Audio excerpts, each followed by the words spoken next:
Cabin Sports Radio. Here comes the siren.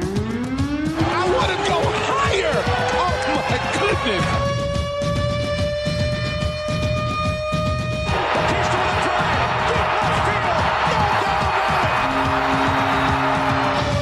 Will defend. Oh! LeBron James with no regard for human life. Pass is intercepted at the goal line by Malcolm Butler. Unreal. Oh, baby, for sure. Cabin Sports Radio starts now. Oh, man. Feels like it's been an age since our last episode. It does. Welcome to Cabin Sports Radio. Back on the Cabin Radio airwaves, jam-packed show tonight. Mike, we got some NHL playoffs to talk about, a little bit left. NBA Finals to talk about. Oh, the Raptors. Oh, we'll get carried away with that one, I'm sure. IIHF Hockey World Championship. And locally, the Sport North Awards happened this past weekend. Sir John Franklin Hall of Fame ceremony happened last week. And later on in the show, we're going to be joined by Anika Affleck of NWT Soccer. This is a jam-packed episode of Cabin Sports Radio. The CSR Podcast. Cabin Sports Radio brought to you by Sport North, moving sport forward. Check out sportnorth.com for everything that is going on within sport in the North and your community. And just want to give a big shout out first off, right off the top of the show, to Sport North, who had their annual awards ceremony this past Saturday at the Explorer Hotel. Congratulations to all of this year's winners, and kudos to Sport North for hosting another successful award ceremony, as they do every year, honoring the territory's individual and team achievements this past year, as well as acknowledging coaches, officials, community contributors to sport, and the list goes on and on. Full list of this year's winners can actually be found right now at cabinradio.ca and will be put up on the Sport North website as we move forward. But yes, if you want to take a look at the winners' full list from this past Saturday's award ceremony, check it out right now at cabinradio.ca. Also, just a big week last week locally with regards to sport, as Sir John Franklin School here actually held their Hall of Fame ceremony as well. And Sarah Wicks was on hand for that, their 4th annual Athletics Hall of Fame and golf fundraiser this past Friday. They honored 3 inductees. As I mentioned, Sarah was in attendance Friday night and spoke to some of the Hall of Fame's honorees, and she is here with more.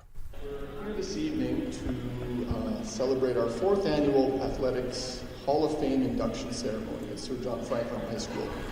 Pooja Shu, Hannah Clark, and Graham Ryder were the 2019 inductees for Sir John Franklin's Hall of Fame. Shu was the first inductee. Known for her relentless racket abilities, she was honored to be acknowledged. It's really a great feeling. It's kind of hard to describe. It's like I said in my speech, it's the same feeling I had when I first started playing internationally. It's that feeling of representing your country, that feeling of representing your school. It's really nice to be honored today, and yeah, it's a really great feeling. Clark was next to be honored. Clark thrived in speed skating. Her coaches described her as determined, committed, and enthusiastic. She has a little advice for young athletes today. I would love to tell a young student to stay involved in sport. It's going to benefit them overall in the long run, though it may be difficult to juggle school and everything else on their plate at that time. The final athlete to be inducted was Ryder. He was the basketball phenomenon during his high school days. Memories flooded back to him as he stood in the gym he once dominated. Pretty special because played for Sir John for 3 years, played in the high performance program in Yellowknife, and we practiced here all the time. So those are the memories I remember most, is more the practices than the games, because that's when you're with all the guys and the coaches, and yeah, so it's nice to be back here. The 3 inductees were happy to be back at the high school they remember so fondly. That's Cabin Radio intern Sarah Wicks putting that together. Big thanks to her for putting that package together. And just last note, those 2019 inductees join Molly Milligan, Andrew Matthews, and Jamie Cooey from the previous year. Mike, your high school, did they do something cool like that? Do you have a Hall of Fame at the high school you went to? I mean, they probably do. I wouldn't. You just haven't been invited. No. I mean, I did play high school basketball throughout grade 9 to 12. And we're a superstar. No. I was a starter. I was a fringe starter. but that's about as far as my basketball career took me. Okay. Picking up, your occasional intramural title here and there. Right. Men's basketball league here, lucky enough to get one, but no Hall of Fame for that. No, I don't think so. I don't think I'll be inducted in any sports Hall of Fames anytime soon. Yeah, don't worry, buddy. You're in good company Okay. there. I like to think it's because I was a rebel in my high school and didn't play for my high school hockey team. I played for the local AAA midget team instead. Oh, wow. Which was frowned upon. Okay. But you were that guy. That's probably not why. If I'm being perfectly honest with myself. But speaking of hockey, there is some really high caliber hockey going on right now. Some really high caliber basketball going on right now, too, that we certainly wouldn't be invited to participate in as well. No. Of course, the Toronto Raptors are the talk of the country right now. Arguably the continent? Maybe. North America? Yeah. Those U.S. outlets talking about the Canadian basketball franchise. Sportsnet always has this sort of running ticker called Rival Watch. And that's where they pick up from different media outlets down south. Like, what is America? Because we need that validation from them, right? We always do. They're the big brother. They always will be. We pretend like we don't need that validation, but we really do. So people need to know what these huge American networks are saying about our team. Yes. So they'll always have this Rival Watch. And you're absolutely right. Everyone is talking about the Toronto Raptors right now. They're shocked. They're surprised. First of all, knocking off the 76ers, but then the Bucks, a much better team, the best team in the regular season. And some of them now are giving them a chance against the Warriors. Some are not. Some are not. At all. Yeah. But they are the talk of the town right now, the talk of the nation. And you know what? Maybe you're right. The talk of the continent. They're certainly getting a lot of attention right now. Yeah, but I mean, if you're the Toronto Raptors heading into these NBA finals, you know full well that nobody is really giving you, nobody certainly outside of Canada is really giving you a realistic chance of winning this NBA final. Probably not, unless they really want to get that hot take. And there have been some of them. Some American networks are saying that. I think it was maybe even Charles Barkley on the TNT, the halftime crew, who made that rather shocking prediction. But, I mean, Kevin Durant is not playing. He's ruled out for Game 1 for sure. Okay. And word is he is not even traveling to Toronto, who, of course, will host the first two games. Right. And Toronto will have home court advantage. Yeah. And Boogie Cousins might also not be fully healthy. He's questionable, currently listed as questionable for Game 1. I believe Iguodala will be ready to go, which is great news for the Warriors. He's an excellent defender. Probably will get the primary task of trying to contain Kawhi Leonard. So you got to steal. I can't even use the word steal because it's on your home court, but they have to get one of the first two. You got to take advantage. You have to. Sure. And I mean, you'd obviously hope you take two. You lose one or two on your home court, going back to Oakland, you're in big trouble. Yeah, absolutely. We will talk more about that, obviously. We could probably just spend this entire episode talking about the Toronto Raptors because, quite frankly, they deserve it. They have earned this this type of chatter. They are making history, their first NBA Finals franchise appearance. So that is obviously very exciting. Game 1 of that series going down Thursday night. And we'll talk more about that. Hopefully the Wheel can join us for that and talk some Raptors. I know he wants to, so hopefully he's able to make it in time for that. In the meantime, we'll talk some NHL playoffs because I know he doesn't care about that. Heck, I barely care about the NHL playoffs at this point. The Stanley Cup Finals, Game 1 happening tonight versus the Boston Bruins, versus the St. Louis Blues. It is a rematch of the 1970 Stanley Cup Final. And the Blues' first Stanley Cup final since that appearance in 1970. And, not to anger any St. Louis Blues fans, but, we all know how that one ended, right? Racing in is Carlton for the Bruins. Centered and it's close in front, and Calvert cleared it. Here's Don Orey, a shot. That's blocked by Calvert. Now Sanderson a drive, and that one whistled wide. Orey for the Bruins, tied up by Ecclestone and Berenson. Westfall rolled it in front. Sanderson tried a shot that was wide, and Keenan cleared it but not out. Bobby Orr behind the net to Sanderson. Orr! Bobby Orr! Scores, and the Boston Bruins have won the Stanley Cup. Orr flipping it into the closed door. And look at the long team by the Bruins. As Bobby Orr, their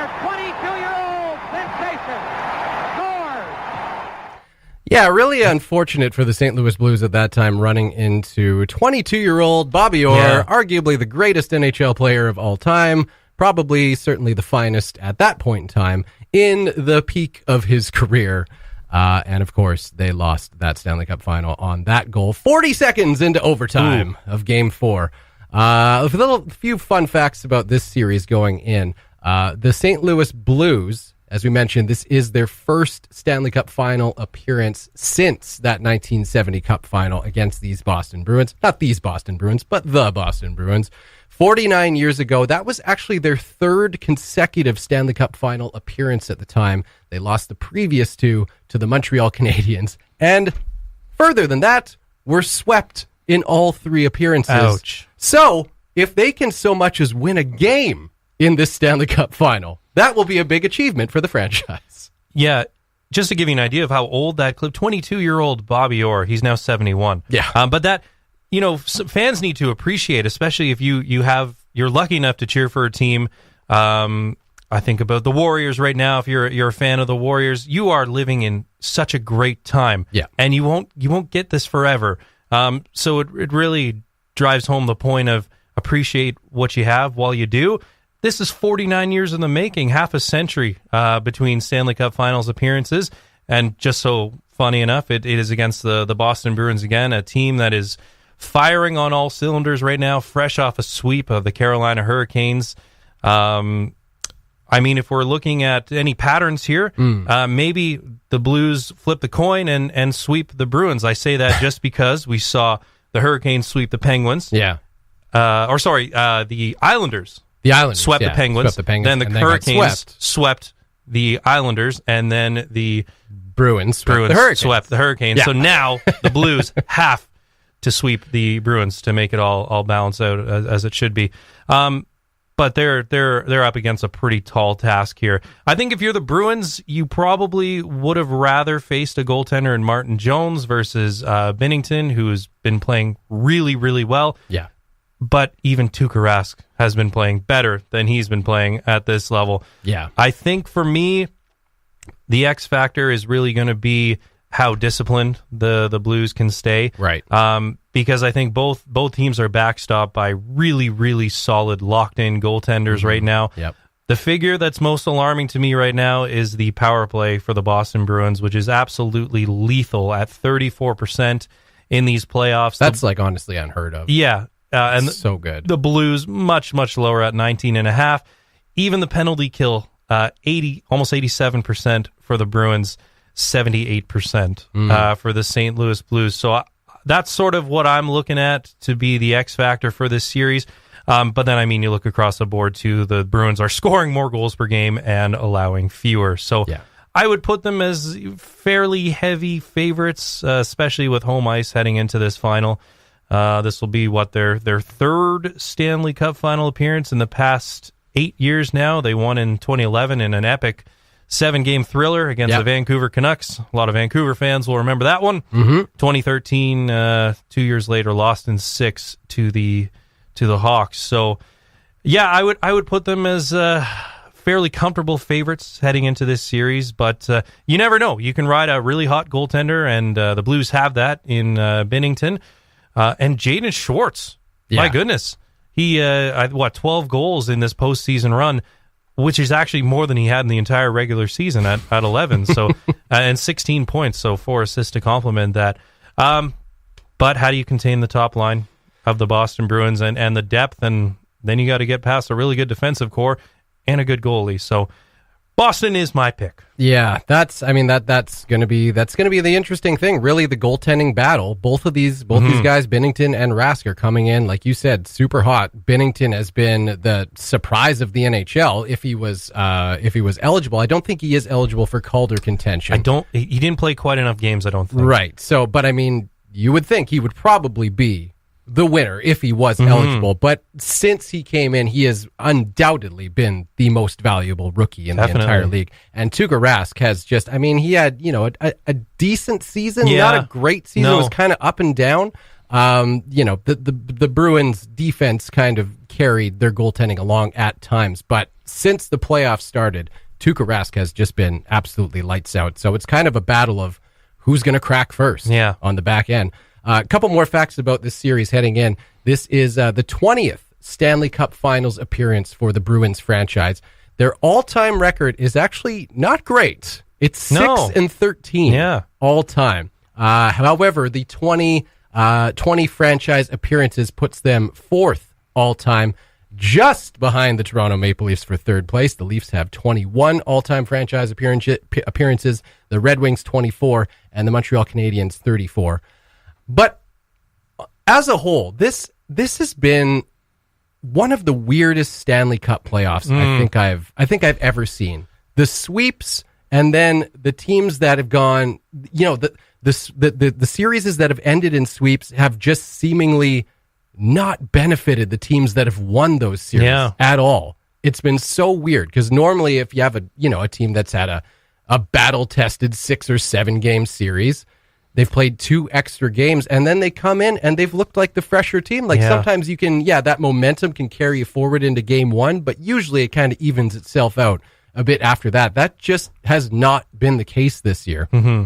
And not to mention the fact that, we mentioned the Bruins probably have to be looked at as favorites heading into these finals. The fact that the story beyond the Blues, this being their first Stanley Cup final appearance in 49 years, beyond that, this team, once again, and we've mentioned it a couple times on this show while talking about the playoffs, this team was in the absolute basement of the league at one time. And they have battled back to not only become competitive, but make the playoffs and then make it through the playoffs to the Stanley Cup finals. It kind of defies logic to count this team out at this point. I think after the first round, I did have, and that's why, as a Maple Leafs fan, I was a little upset after the first round because I thought this whole field was wide open now for the Boston Bruins to advance and probably have their best chance at a Stanley Cup in a couple years anyways, with the Tampa Bay Lightning going out, with the Capitals going out, with the Flames going out. You had every Penguins division winner, going out, every single division winner, I think. Absolutely. I knew the field was wide open for a really good, really experienced, really deep, and really defensively sound team like the Boston Bruins to go as far as they could. And I also had my eyes on the Blues, just given their incredible turnaround from January 2nd when they were 31st in the league, and ever since have been the best team in all of hockey. Yeah. I did also like the makeup of the Sharks. They had some unfortunate injuries towards the end of that series with Pavelski going down. Karlsson was out. I believe Hertl was out in the clinching Game 6 as well. But, I mean, even that series could have been shorter. We know, I believe it was at Game 3 to put the Sharks up 2-1. There was that controversial overtime ending. Yep. That series could have ended up a whole lot different. They could have advanced in 5 or 6. Absolutely, well, they did end up going in 6. It could have been even earlier than that. But you talk about, all the sweeps. The Bruins haven't played in 11 days. Yeah. By the time they take the rink tonight, they have not played in 11 days. They had, I think, a full ice scrimmage in front of fans recently this week. I guess the one benefit of that is they will get some guys back into the lineup. Zdeno Chara will be playing tonight. I believe Krejci will also be in the lineup. He was out, I believe, with an illness. So from that standpoint, that's good. You get some guys healthy, get them back into your lineup. But that's a long time to not be playing. Yeah. And then we've seen sort of on the opposite end of the spectrum, the Blues had a tough series against the Jets. They went the distance, I believe, against the Stars. Yep. And then another 6-game series, a pretty heated series against the San Jose Sharks. So we'll see. It'll be interesting. It's good from the Bruins standpoint that they get some of their guys healthy, but that's a long time. And you said it was kind of a weird playoffs. We saw all these upsets in round 1, what feels like an unprecedented amount of sweeps, one even in the conference finals when you don't really see that quite as much. No. And now we've got this long layoff. Yeah. And game 1 finally going tonight. The Bruins haven't played in a week and a half. So I agree with you. I feel like they've sort of just fallen to the back of my mind a little bit because we haven't really seen any hockey recently. So excited that they're getting underway tonight. But like I said, I will lean on the experience of the Bruins. But hey, the Blues were also the hottest team in the last 5 months. Yep. So don't be too surprised if it's a good series. I'm not even going to reference our playoff brackets anymore because those were just garbage from like arguably game 3 of the first round. Totally. So not even going to talk about that. But I think somehow we have convinced me to actually care about this Stanley Cup Final Series again. So that's kind of cool. Yeah. Elsewhere in the world of I guess professional hockey, it's not considered as such. I don't know. IIHF World Hockey Championship. Finland defeated Canada 3-1 in the gold medal final. Their third IIHF World Hockey Championship. Really cool thing about that game for Team Finland. Obviously, as Canadians, it kind of sucks whenever Canada loses, but it's hard to let it get in the way of a good story. And this was actually a really great story. A stat that was thrown out, 357 combined NHL goals for that Team Canada roster that played in that tournament. 0 for the Finnish roster. And you think of all the great Finnish players who play in the NHL now. Right? They didn't have any of them on that roster. This was entirely made up of Finnish Elite League players. Now, this would give them a slight advantage because presumably some of these players have played with each other, have built some chemistry. However, still, the premier NHL or the premier hockey league in the world, their players got beaten by guys who none of them are there, which is really cool. Like I mentioned, the third gold for Team Finland. And I mostly wanted to mention this because I don't know if you saw this on bardown.com, but they had some video. Teemu Selanne, the greatest Finnish hockey player of all time. He was watching the game. He had in his Instagram feed a video, him in full Finnish gear, watching on the couch, singing the national anthem, and we're going to play you that audio right now.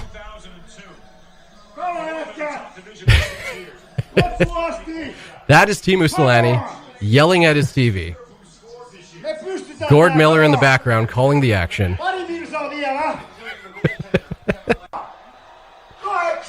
This is getting towards the end of the game here.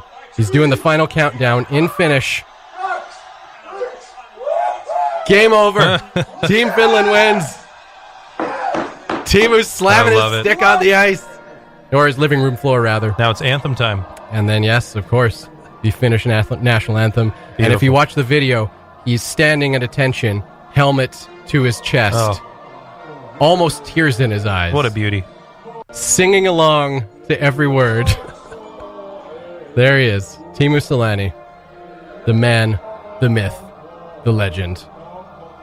Congratulations, Team Finland. We'll be back, and we'll talk some Raptors next on Cabin Sports Radio. The Cabin Sports Radio podcast, brought to you by Sport North, moving sport forward. Cabin Sports Radio, brought to you by Sport North, moving sport forward. Check out sportnorth.com. And if there is one reason I would have liked to have been at home watching that Game 6, Toronto Raptors versus the Milwaukee Bucks, rather than being at the cabin relaxing, it would have been to see your face after the Raptors punched their ticket to their first ever franchise NBA Finals. Mike Gibbons, set the scene in your house for us. Well, to be perfectly honest, I was also relaxing. I was at Fred Henne Territorial Park. Yeah, I was. However, you didn't watch the game? However, no, I caught 0 minutes of it. Wow. I was, however, updating my phone at every single instant. Okay, that I would expect. And then towards the end of the game, I had my girlfriend Justine, who was not with me at the time, FaceTime me, and because she was watching the game, she's become quite a Raptors fan too. But no, I was with. Well, why don't we have her on the show? I know. I was with 5 friends. We were at a campsite at Fred Henne. And I would say the last 2 minutes of the game, I FaceTimed her for. She flipped the camera over for me, and I got to take it in that way. It was a really, really great. I didn't quite cry. She's the best. It was awesome. Yeah, that was very nice of her. I didn't quite cry. I didn't, but it felt really, really. How hard did you have to fight to keep those tears? Pretty good. It felt really good. Yeah. This is what 24 years in the 24? making. 95 inaugural season. Yeah, 24 years in the making. Came so close in 2016 against a team they probably weren't going to get over the hump. That was the championship team, the Cleveland Cavaliers, that went on to beat the Warriors in an epic Game 7 in 2016. But the Raptors lost in 6, as we know, in that Eastern Conference final. after evening things up at 2 and then losing the last 2, including Game 6 on their home court. But not to be denied this time around. One of my friends from back home messaged me as soon as the Raptors went down 0-2. I definitely lost some faith, especially after the first game. That was a game they definitely could have stolen in Milwaukee. Right. Milwaukee did not play well. They did not shoot well. But they made a late surge. They were able to take Game 1 and then won Game 2 in pretty decisive fashion. So I was a little disheartened. And I remember him telling me at the time that they've got to win the next 4. Yeah. Because they got to do it. That's it, right? Okay. Just because even the prospect of a Game 7 in Milwaukee didn't sit that well with me. Right. And then if you recall, Game 3 was that double overtime thriller, and that could have completely changed the outcome of this series. And in effect, did. Yes. Really. The Raptors won that one, and, obviously a huge confidence builder, and they never looked back from there. I said quietly to myself, and probably whoever I was watching a couple of the first games with, that, and I would have totally understood if it came back to bite me, but that Milwaukee didn't scare me quite as much as Philadelphia. Right. They don't have nearly as much potent star power players. They've got Giannis, who's probably the best out of that whole crop, unstoppable in transition, but he doesn't have a jump shot. So you can put defensive schemes in place, block the paint, and then you really limit his efficiency. And to be honest, the supporting cast that was placed around him just wasn't good enough. Yeah. Mirotic had a really pedestrian series when he could have taken over at stretches. Eric Bledsoe was completely absent. I don't know what the heck happened. Middleton had a really good Game 4, I think it was, when he guaranteed victory for the Bucks, and that didn't work out so well for him. Why do players do that anymore? In any sport, just why? I think a lot of times reporters will really bait them. I guess. And then it sort of becomes this soft guarantee. We'll be back here. I like the back in the old days, we're going to win Game 5. Yeah. We're going to take it home. Old Mark Messier. Right, exactly. I much prefer that. Now they're kind of more soft guarantees. We're going to... Like a game that doesn't really matter. Yeah. Like Game 3. Yeah. We're going to win Game 3. We're going to get the job done. Cool. All right. Awesome. But outside of that, he wasn't great. So I think the supporting cast around Giannis Antetokounmpo, the Greek Freak, did let him down ultimately.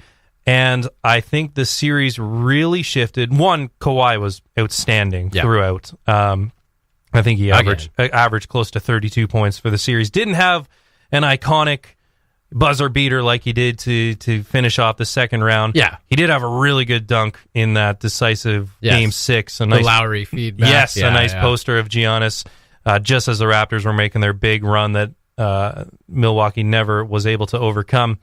And Lowry was really good, but where the series really shifted was when the Raptors, unlike the Bucks, did get that help from their supporting cast. Yes. Fred VanVleet in the last 3 games, I think I saw a stat the other day, shot 14 of 17 from beyond the arc, which is ridiculous. He looked really good down the stretch.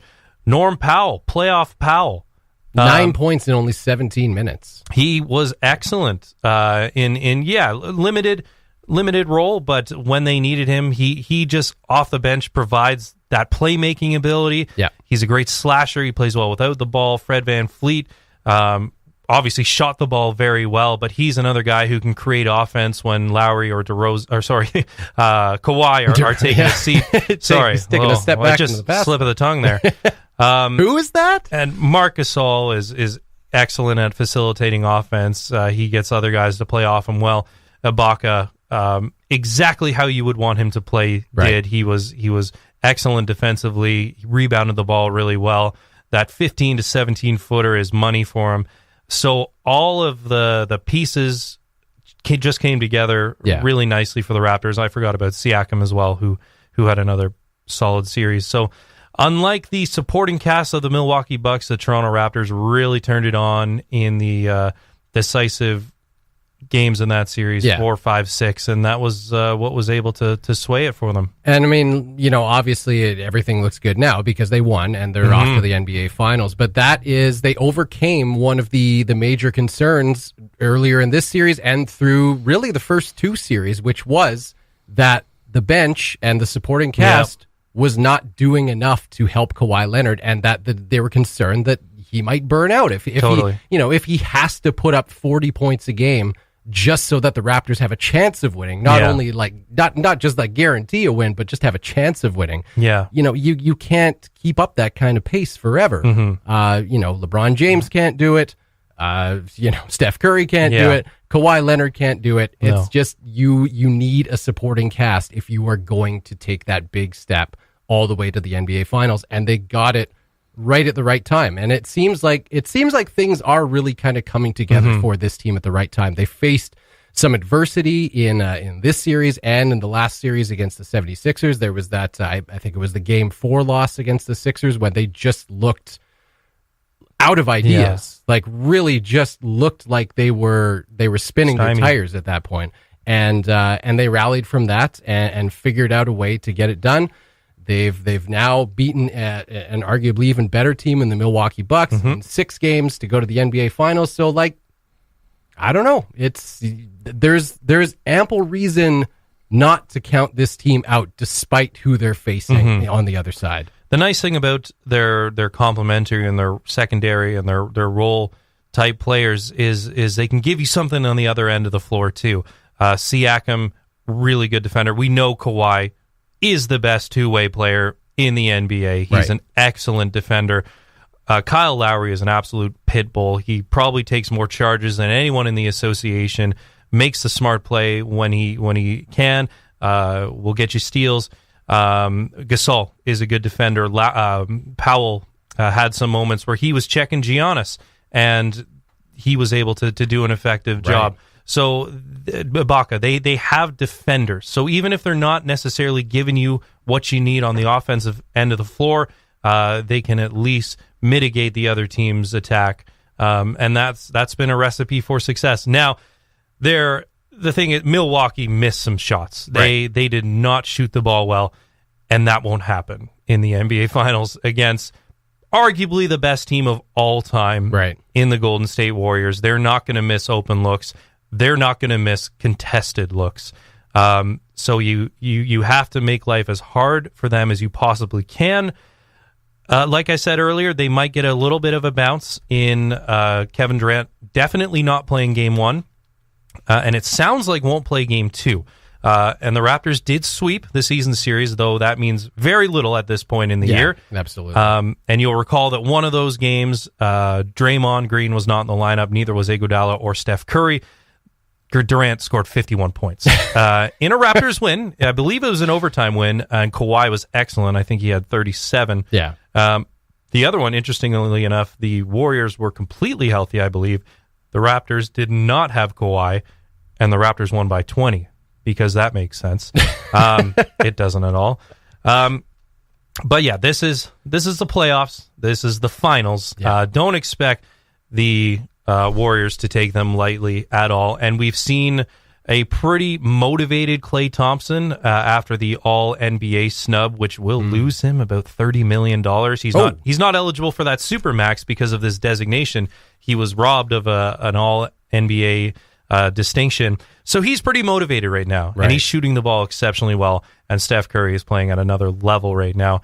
Draymond Green is an excellent defender, and so is Andre Iguodala, Sean Livingston. They've got tremendous length, athleticism, and they can shoot the lights out.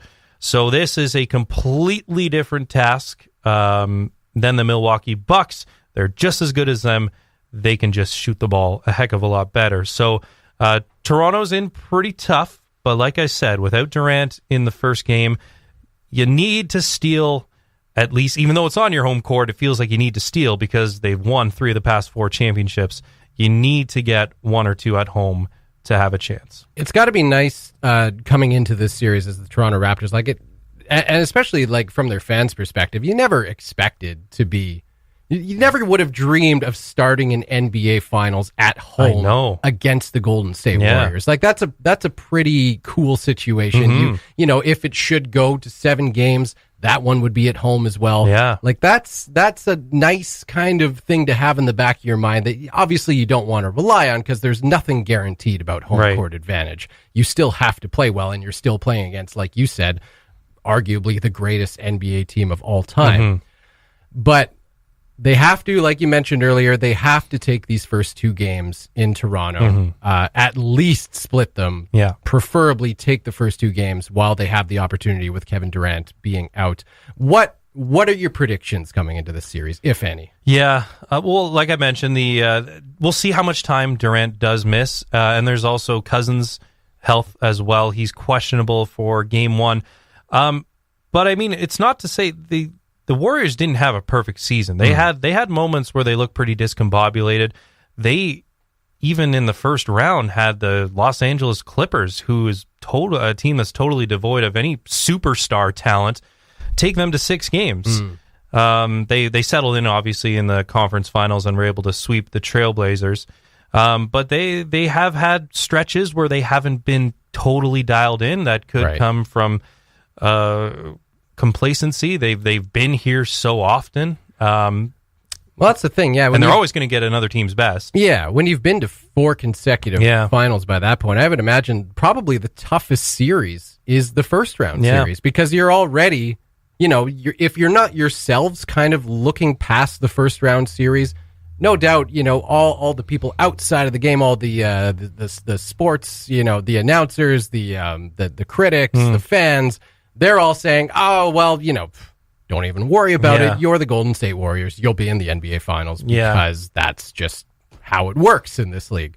So I would imagine, just kind of removing yourself from that hype about your team and focusing on the task at hand is probably the toughest part. So not to say that they're coming into the NBA Finals just without a thing to worry about, because obviously they're going to be more dialed in now than they have been to this point. But it's got to be a lot easier when you're that team to focus yourself for the finals than it is for the first round series when you're expected to just blow through it. There are some really compelling storylines here. One being that, yes, the Raptors did sweep the season series. I don't believe the playoff Warriors have ever faced a healthy Kawhi Leonard. There was the one series where they faced him when he was still on the Spurs, that he was knocked out, injured. And then there's going to be some outside noise. We know that this is going to be a very significant summer in terms of free agency. There have already been tons of rumors about where Durant's going to go if he ends up leaving the Bay Area. And then Klay Thompson, also a free agent coming up at the end of this season. Kawhi, as we know, a free agent. So they're the champions. They deserve to be. They've won 3 of the past 4. I think we're going to learn a lot about their character, see how truly mentally tough they are, because they're going to have to silence some of that. Another thing to remember is that Curry's never won a Finals MVP of his own. In the first year that they won in the pre-Durant era, Iguodala was awarded with the Finals MVP, mostly because, I mean, LeBron, you could easily make a case for LeBron getting it. It was just that Iguodala's job was to guard LeBron and make his life a little bit more difficult. And then in the Durant era, he's won the last 2. So that might put a bit of a chip on his shoulder. Maybe he feels like he needs to prove something and earn his first Finals MVP nod. So they're going to have to, not silence critics, but they're going to have to put some of these distractions to the side and play the game. If they're as dialed in as they were in the conference finals, the Raptors are probably in trouble, even if Durant doesn't come back. And his health is a question. He's definitely out for the first, probably out for the first 2. And beyond that, there are no guarantees I believe he has a right calf strain. So who knows where he's at after that. Like usually, an injury like that, you could see guys miss 2 weeks, upwards of 2 weeks. So he might not play at all. We don't know. So they'll have to sort of put some of those distractions aside and face a really good Toronto team that has home court. If you're asking for a prediction, though, I do believe the Warriors will win. I think it could be a fun series, though. I could see it going to the Warriors in I'll say 6 games. You never bet with your heart. No. So, yeah, go with the Warriors and be pleasantly surprised. Yes. I will be over the moon if the Raptors win. Yeah. Absolutely. And you'll over the be moon. watching that game 6 and 7. Yes, that I will. Can confirm. Probably the last thing the Raptors need coming into the NBA Finals is Steph Curry playing with a chip on his shoulder. Yeah. However, on the other side of the coin, you mentioned Kawhi Leonard, of course, is one of those players who is going to be up for potentially a huge payday this free agency. And can you imagine the kind of contract he can command if he says, I took down the Golden State Warriors? Oh, very excited. The NBA Finals and the Toronto Raptors, Team Canada, We the North, kicks off Thursday night, and we will all be watching. Coming back for one more on Cabin Sports Radio, Anika Affleck joins us to talk about a couple programs going on with NWT Soccer. That's next. The CSR Podcast. Welcome back to Cabin Sports Radio. Joining us in studio, special guest, interning, Anika, for NWT Soccer? Yeah. Yes. Okay, so you're their summer intern. And Anika Affleck joins us on the show. Welcome to Cabin Sports Radio. Thank you.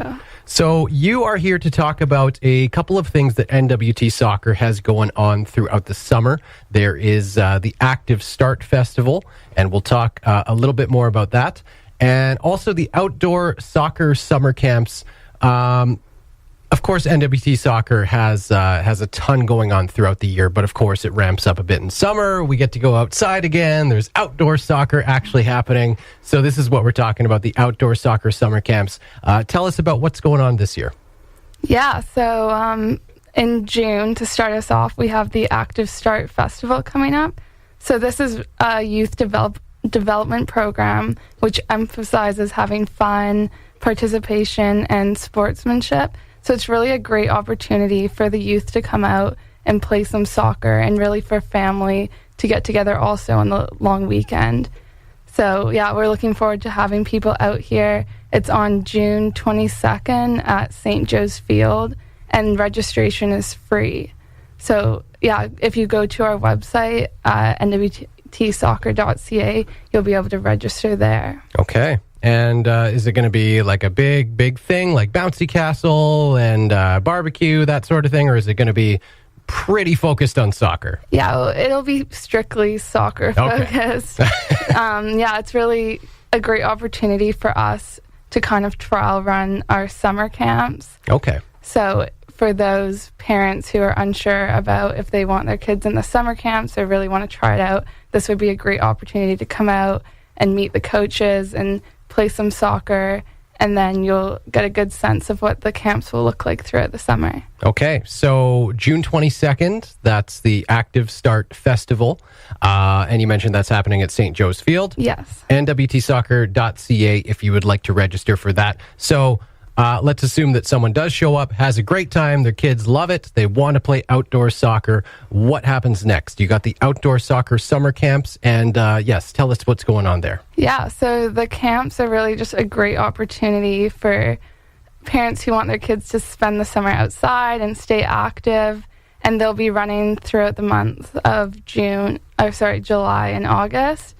So you can go online and register for those.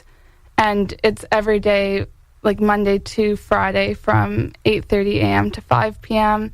And for parents who are working, we have a drop-off and pick-up half hour before and after this. So it's really an easy camp for your kids to go to if you have a busy work schedule.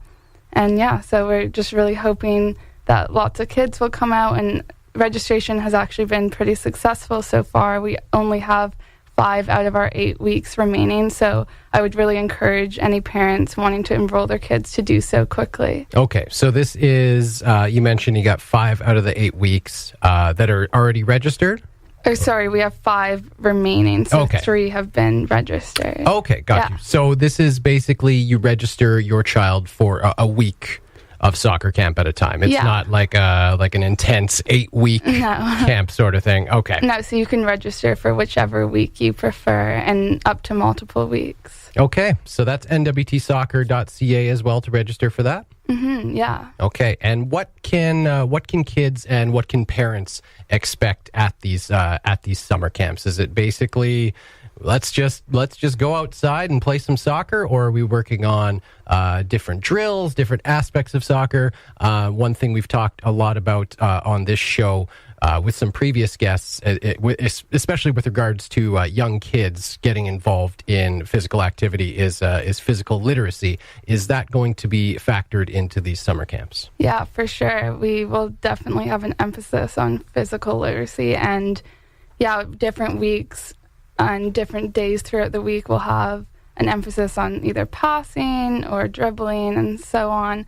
And so it will be like technical, and we're planning on splitting up the camps based on age. So you'll have like your U8s, your U10s, your U12s. So this will really allow kids to play with those who are at their skill and age level and develop their soccer skills.